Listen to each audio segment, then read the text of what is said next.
Hi, I'm Alyssa Estrelado. I'm a freshman, and my parents met in FSA in the early 90s. Hi, I'm Angelique Howard, and I'm half Filipino.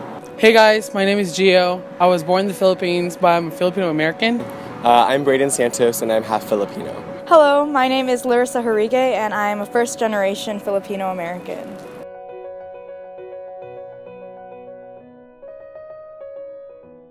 Having roots in FSA has helped me connect to my heritage more from hearing stories about the FSA in the 90s, and like having titas and titos still today from that organization has just helped me with my Filipino American identity. I identify myself as a Filipino American. I may have been born in America and have an American father, but my mom always made sure we had the traditional Filipino values. And so I find myself more Filipino than I do American. I respect the Filipino traditions. I love Filipino dancing, food. I think that being half Filipino has allowed me to see both sides of the spectrum and has made me more open-minded. And I enjoy who I am. So growing up, my parents raised me really Filipino. Everything that we did had a significance to our Filipino culture, from the foods that we ate, the music that we listened to, the shows that we watched. Everything was fully Filipino, and when I moved out from my parents' house, I was really afraid that I wouldn't be able to live the way that I have lived for the past 18 years. But once I came to the University of Florida and found the Filipino Student Association, I found that I could surround myself with people who were raised just like me and who could even expose me to more cultural practices that I wasn't aware of, and who I could also share my own family's cultural practices.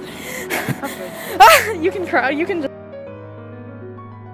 I think my family roots has shaped up the way I am is really through my culture and in how I display myself in front of people. Back home in the Philippines, my mom was very strict in how we present ourselves, especially in public outings. So she would always say, "Don't do that, anak," or like, "No fighting." You know, she would always like belittle me and my sister about how like we should not be like running around doing crazy stuff, even though like we were kids.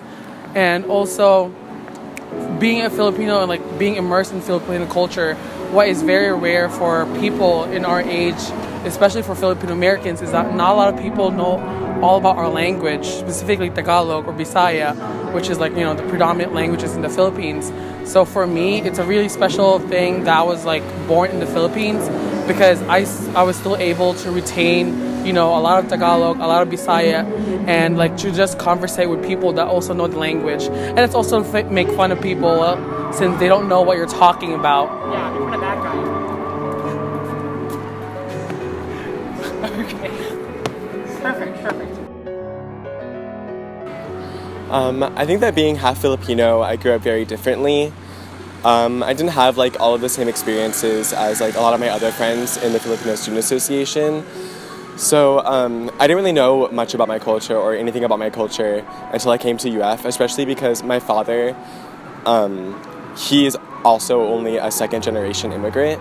So like he didn't even like have any cultural influences growing up. But I think that it's kind of been like a game of catch-up, but I'm very excited now that I have the opportunity to learn more about my culture and that I can kind of experience what I didn't get to experience growing up.